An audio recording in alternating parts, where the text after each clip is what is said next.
listening to I Am Refocused Radio with your host, Shamaya Reed.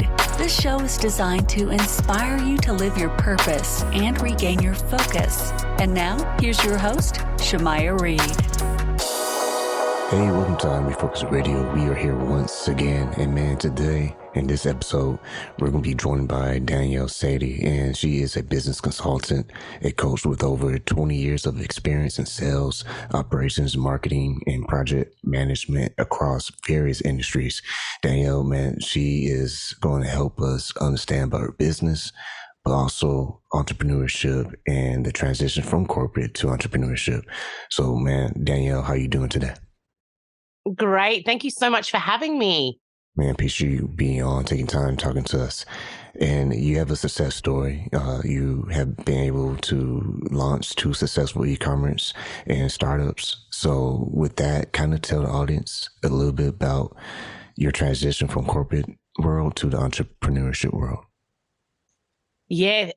Well, it was an interesting journey, and it's funny because I think I had a bit of a disillusion, to be honest, coming across from that business world with so many years experience across these amazing brands that I worked in, that I really thought that it was going to be super simple when I came up with the idea for the first brand, thinking, here I am, I've been around all these different types of retailers and looking at wholesale and retail businesses in, so many categories, and thought, yeah, I'm going to know exactly what I'm doing here. And to be honest, it was probably one of the biggest shocks I think I've ever had in my life in my working career, because there was so much I didn't actually know. So it was such a growth era for me with that transition. I mean, that was about 7 years ago when I moved across to starting the first e-com brand.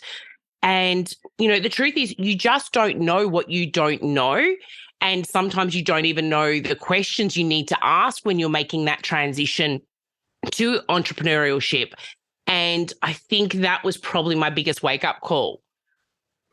And when you started the process of building your brand, what was that decision like for you as far as how you're going to prioritize basically how you build yourself from scratch? So for me, I started with the product. The idea really hit me first. So after really bad shopping experiences and not being able to find, for me, it was underwear that was comfortable, that I could wear every day. Some days I was working all day within the corporate jobs and then had entertaining to do that night. So I could be at work for 16 hours, 12 hours really easily in a day. And then other days I wanted to leave the office and then go out and go to the gym or whatever it was. So for me, it was a pain point that started. So it started for me with product. I saw the gap in the marketplace that was sitting there, and that was where it started. And from there, I started building out, what did it look like? What did it feel like for me to be able to have this product? And then research was my next biggest thing. The research of what was happening within my community. And then when I realized it wasn't just, for example, with this product, curvier women who were struggling with heights and different things to do with underwear, it was actually across the board.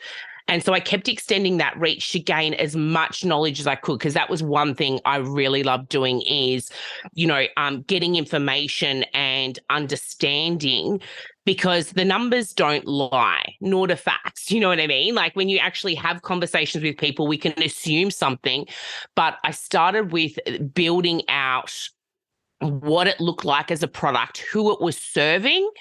And at that point, I don't think I even realized that I was doing my target market or my customer avatars were being built at that early phase in it. So product, and then I was building about the customers, and then it was, okay, so who is the brand speaking to? How is that then going to happen? And initially I thought I had the answers to that, and I was very blessed to have the opportunity to meet with someone via someone else I knew who I'd been my sounding board in this transition, and was lucky enough to meet a very successful entrepreneur who had been not only in my category, but so many other brands he had been at the helm of starting up and moving through.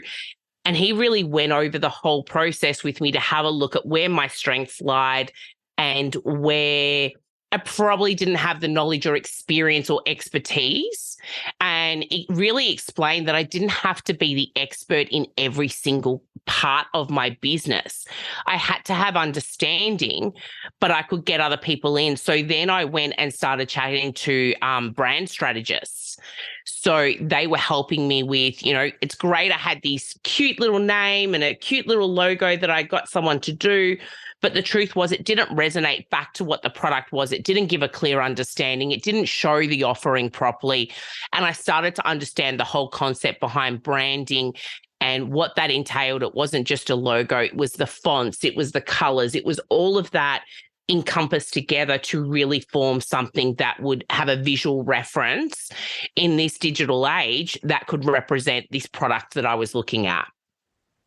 We're talking to Danielle Sady, and you can go visit her website, daniellesady.com. I mean, people can check out your website and tell you you're very passionate about everything you're saying right now because, I mean, it's clean. The colors that you chose, I believe it flows very well with your layout. And you can just tell you know what you're doing. What was it like? What was the process like getting your brand, presentation nice and clear and professional? I think getting that brand strategist in and working with them whilst I let them go in their zone of genius, I asked questions.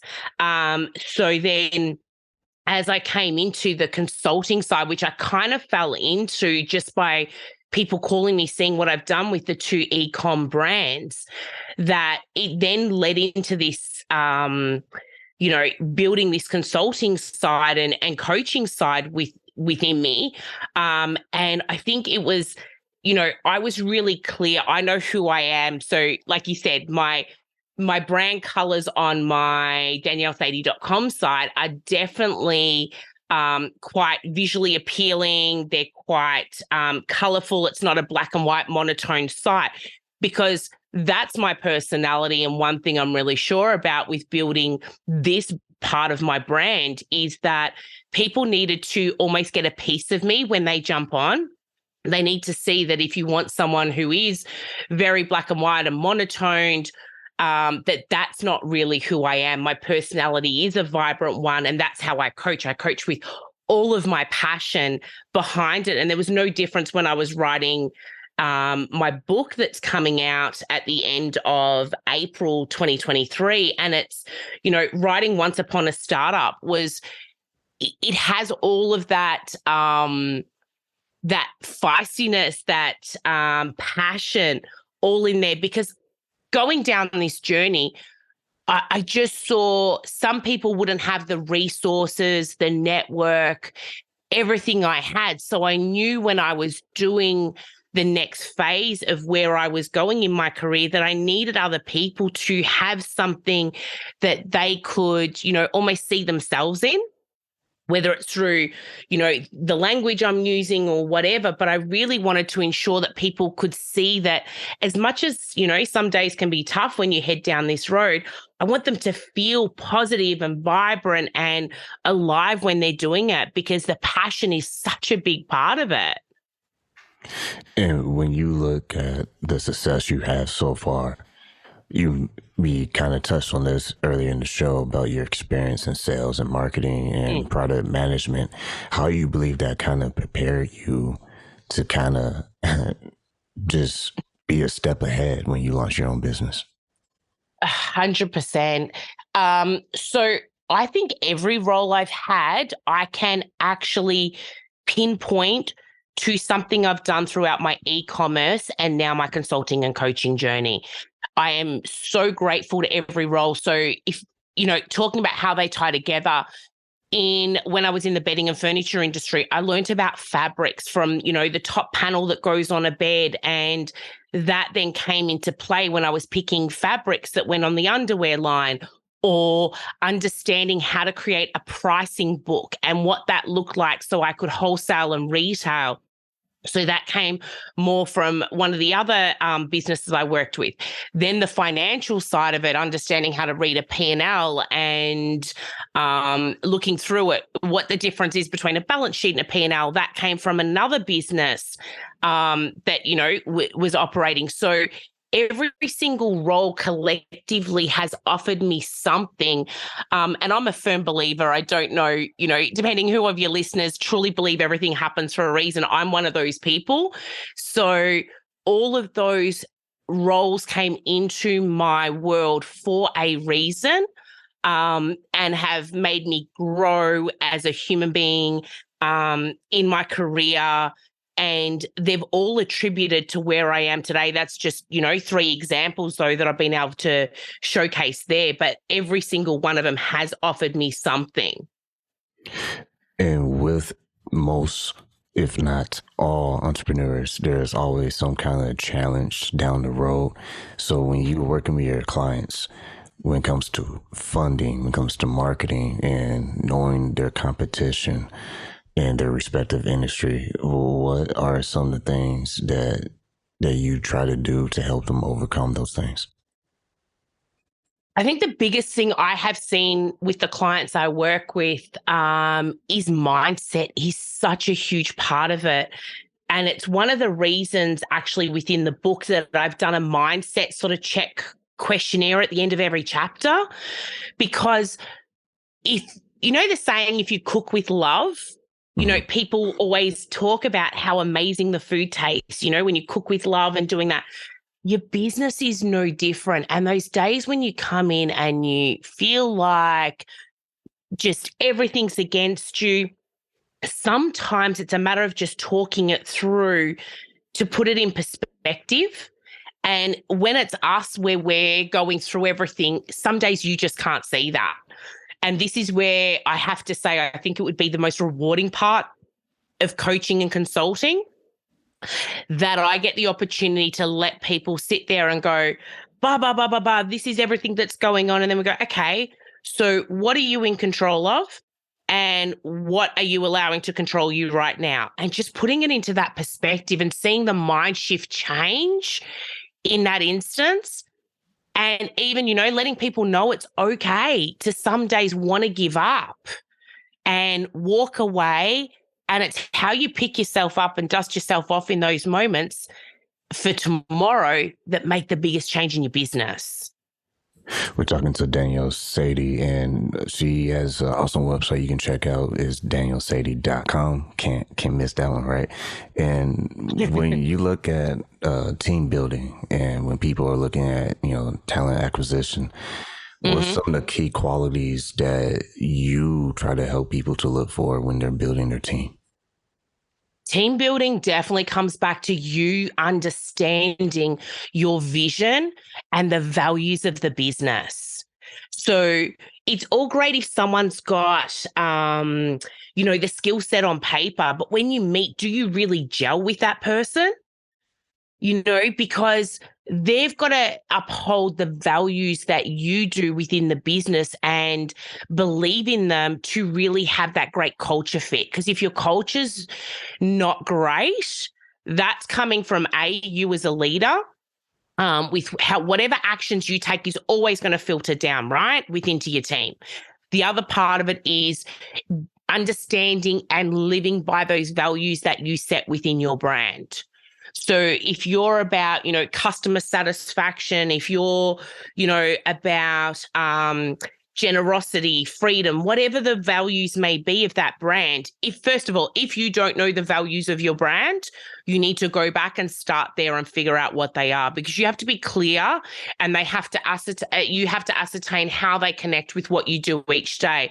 Because if you've got, the values, like I said, as an example, and, the customer satisfaction or something is one of them, and you're sitting here overrunning your team that they can't offer that generosity or integrity to your clients, but then you expect them to be happy, but you've got them, for example, overbooked, like with I've seen one client that I've worked with recently who's overbooking their team, about rather than letting them run at 100%, they're expecting them to run at 125% every single day.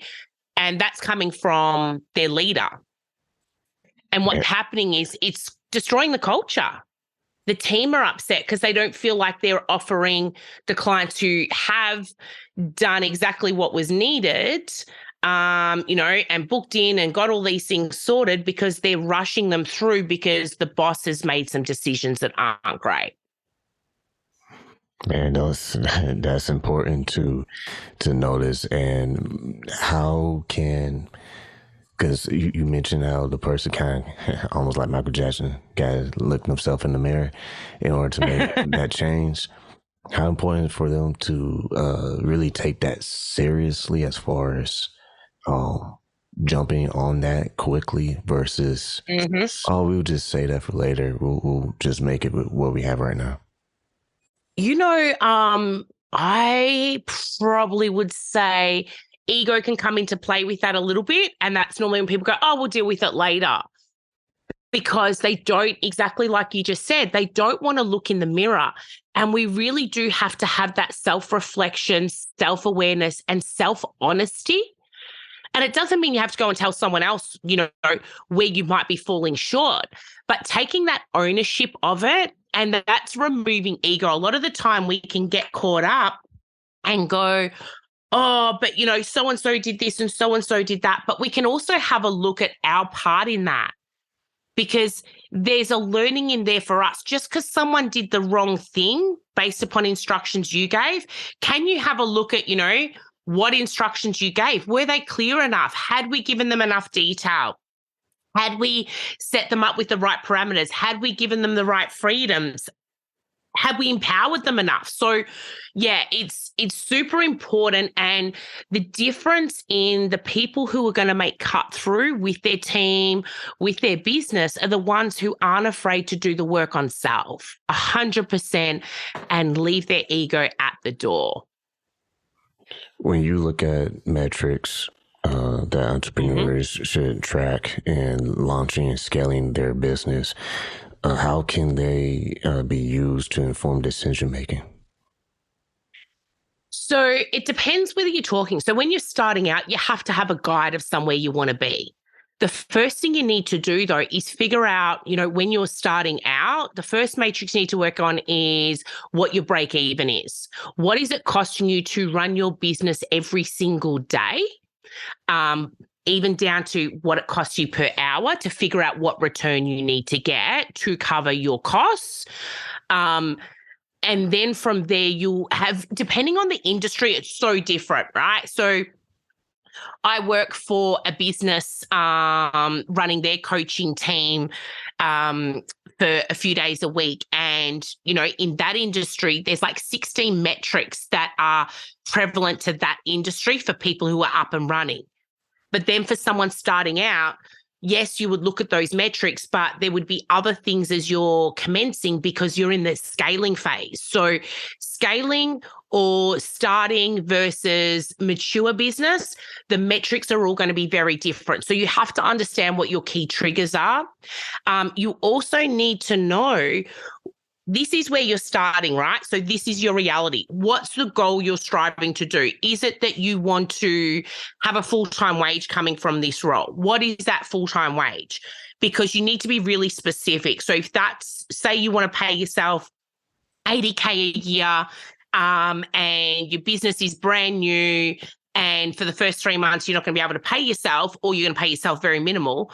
So you need to factor that into what your sales are, whether it's a service or product-based business. You need to factor that in so it's building to that, and you have to have milestone check-in. So you look at it as a larger picture first, right? Because our job as CEOs, as business owners, as entrepreneurs is a vision. So the vision has to be really clear, and that comes down to specific targets you have and putting a number on it. So then you can measure the different results and match them to where you're going to. Because if you don't know where you're going, it's really going to be a mess. That's true. Uh, like someone would say, you don't pay attention, you just end up anywhere on the map. So you gotta find your target and aim. So yeah, I appreciate you saying that. 100%. Yeah. When you look at what are some of the mistakes that you've made along the way as an entrepreneur, how have you learned from those mistakes and use it as motivation to go to the next level? Well, mistakes would be a whole nother session of your podcast, to be honest. There's been so many of them because I'll come back to one of the first things I said. I actually didn't know the questions I needed the answers to, so I didn't know what question to ask. So some of the biggest things is, one, I had a really bad bookkeeper. Oh my gosh, did that hurt me?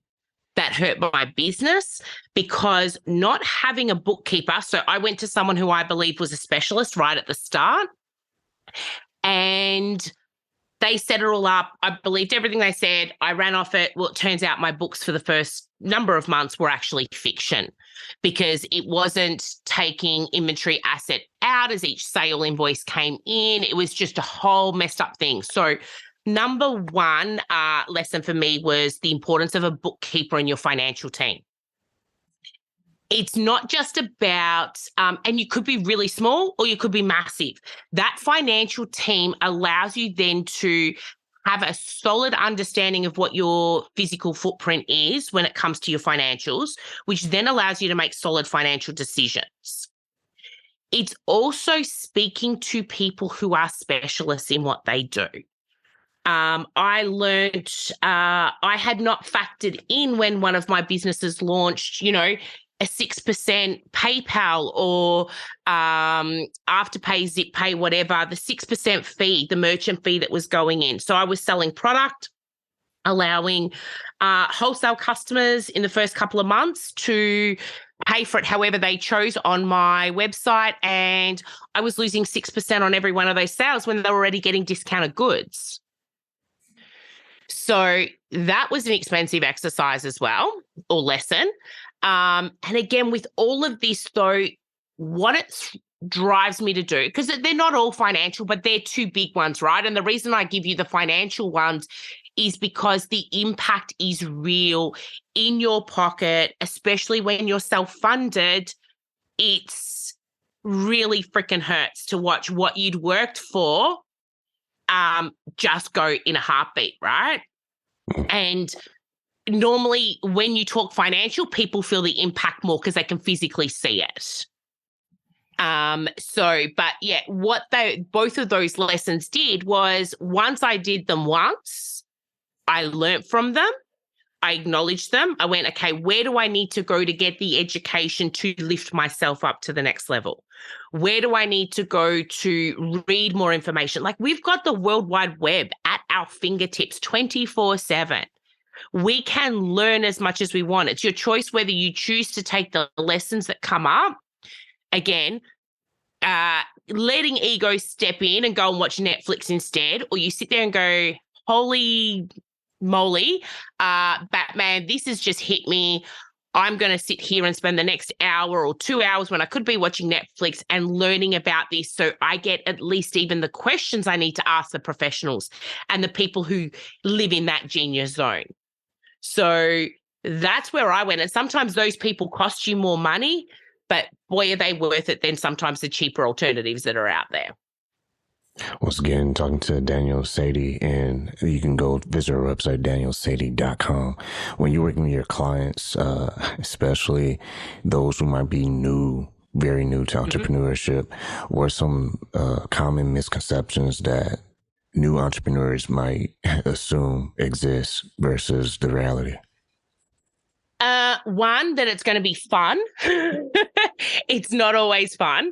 That it's going to be hard work. Sometimes people forget how much it's going to be, especially with newer ones starting out who may be still working full time. So, you have to remind, my favorite saying to my clients is, don't try and eat the whole elephant in one sitting. It's one piece at a time. And on the days when it feels too much and your body's telling you, like, I'm a very firm believer in listening to my body and being self-aware enough to know that when I need to step back, I need to step back for a reason. And it could be that I spend, half a day hanging out with the family on the couch or something, or just doing something I wouldn't normally do, or reading a book that day and just having some Danielle time. But we need to listen to ourselves, and slow and steady wins a race. And one of the biggest things is the comparison to others. It will be the biggest joy killer you will have when you're starting out. Because a lot of the time you could be comparing to a brand that's been around for 7 years, but only in the spotlight for 1 year. But you're like, oh, look how quickly, they scaled, and look at them, and I want to be like them. Yeah, but you guys don't see that they were exactly like you 7 years ago, and they've gone through this part too. And everyone's journey is so different that yours needs to be about you. And if you don't love it, don't do it. If money's the only driver that you're coming in and starting out with, walk away now, because you need to have more than that. The money is not, the thought of money will never get you through. It has to be true passion, like from your heart of hearts. And with passion, speaking of passion, because that's one part of the equation. But for some entrepreneurs, they really struggle with how much they want to charge their clients. So when someone comes to you for coaching, what's some of the things you try to approach price strategy and revenue optimization for your clients? Yeah. And what are some of the key factors that you take account? So that's a great question. So again, depends on the industry. But one of the biggest things, and I do talk about the pricing strategy in Once Upon a Startup, because you do want to see kind of what's happening out there in that, people call it competitors. I say, landscape or, market analysis for similar products. You do want to see what's out there. But again, you've got to charge your worth, and you've got to see what it is. So sometimes, if it's a service-based business, there is no right or wrong. It's what you believe your worth or your value is. How much did your education cost, for example? So if you've gone through and you've spent 20 years, for example, a lawyer, you've spent all this time getting your education, the value is in the fact that people have to come to you because you actually understand the law, right? It's no different with everything else that we do. You have become an industry specialist, and the biggest blocker you will have within that is yourself. So sometimes money and mindset blocks come into play there as well. So you need to have a look at what it is that you're scared about and where you sit. And, even for me, I had that when I was heading across into the consulting space. So I understand where my clients sit with it. And I did some work with a money mindset coach to kind of free me of that. But you need to look at the landscape. You need to have a look at yourself again. Like, as you can see, there's a common thread with all of this stuff, that it does come back to the owner. Every single step of this, as much as you may not be the person actively doing every single step, you play a part in it and can, halt something very quickly, change evolution in our business, or you can actually be the one that drives it. So look at your industry. See what's happening around the landscape, see what your value is, right? Because people are paying for value. If you are going to offer exactly the same thing down the road as someone else, how do you stand out?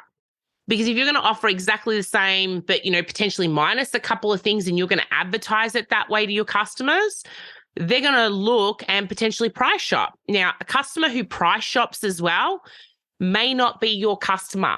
Know that when you set your price, if people aren't buying from you or booking you, whatever it may be, it doesn't mean you're overpriced all the time. It could be that they're just not your customer.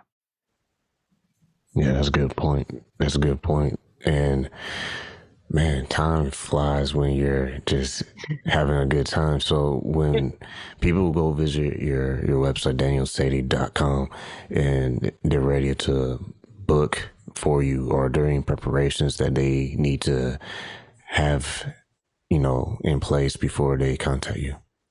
Yeah, so it's really about them giving me some insight. So one of the things, you can't just book a consult session. So what I get you to do is submit an inquiry form, because just as we've said, which is probably a good point to end on, not everyone's the right client for me, and I'm not the right coach or consultant for every single person either.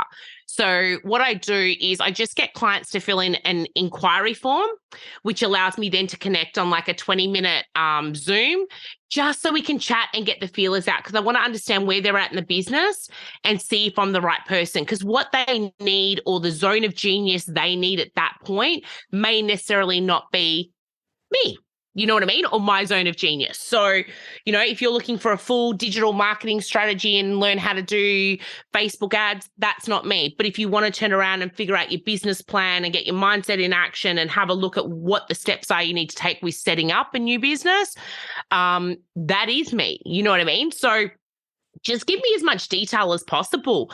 And that allows us then to connect on the Zoom really openly, to have a conversation. And I love people to think about it. It's like an interview. So interview me as much as I interview you, so we can ensure that it is the right relationship there, that the values align.